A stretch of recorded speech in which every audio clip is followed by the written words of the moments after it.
बर' कसारी अनसाय गाव हायुङारि खुंथायनि लिंथुमनायाव लखिमपुर जिल्लानि सिङाव थानाय बगिनदि बर' थुनलाइ भवनाव मोनसे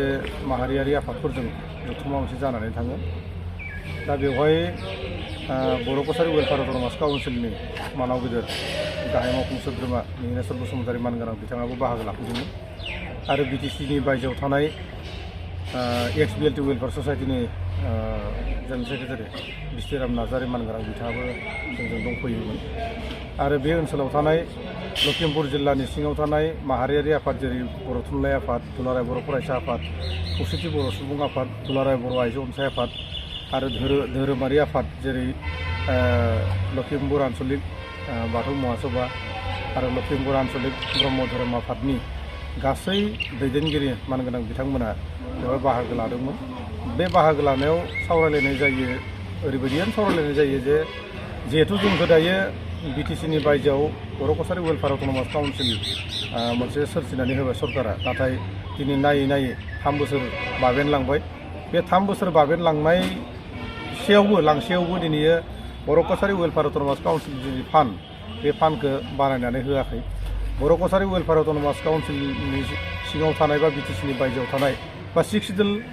काउन्सिलनि बायजोआव थानाय बर' गामिफोरखौ दिनैसिमहालागै नटिफिकेसन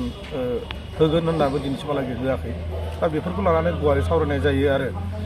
जोङो फैबाय थानाय समाव निउस मिडियानि गेजेरजों माहारियारि आफादफोरा खुद्रिनाय बा दुखु मोननाय जि मोनसे फोरमायनाय हाबाफारि बेखौ लानाय जादों। दिनैनि बर' माहारिनि गेजेराव जा मोनसे खौसेथिनि आंखाल,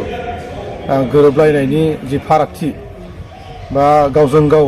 जि मोनसे फारागथि नुजालायनाय, दा बेफोरखौ सावरायनाय जादों आरो जोङो लखिमपुर जिल्लानि बे बर' थुनलाइ भबननिफ्रायनो जों गासैखौबो खावलायनो लुबैदों जे बुहुमाव थानाय जेसेखिनि बर'फोर जों गासैबो ज' जानांगोन, जेसेनो थेरखाय बेरखाय माने थेर बेथेर जागोन, जोङो गावस्रालायनानै थागोन जे जोङो बर' हारि हिसाबै जों रावनिफ्रायबो जोङो मोजां माने बिहोमा जों मोननाय नङा। बिनि थाखाय जों गासैबो खावलायनो लुबैयो जे जों गासैबो बर' हिसाबै जों गासैबो ज' थानांगोन। जों बिटिसि सोलोंथाइ बिथिङाव बर' कसारी वेलफेयार अट'नमास काउन्सिला जिहेथु रां बावजायानो खम हिसाबै जोङो फरायसालियाव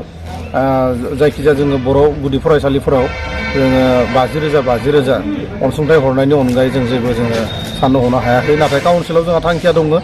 जे बर' कसारी वेलफेयार अट'नमास काउन्सिलनि रां बावजाया जुदि गोबां जायोब्ला जोङो कन्ट्रेक्चुवेल हिसाबैब्लाबो बा बायदिसिना हिसाबैब्लाबो जोङो टिचार एंगेजमेन्ट बा बर' टिचार एंगेजमेन्ट खालामनायनि खोथाखौ जोङो थांखि लानानै दङ।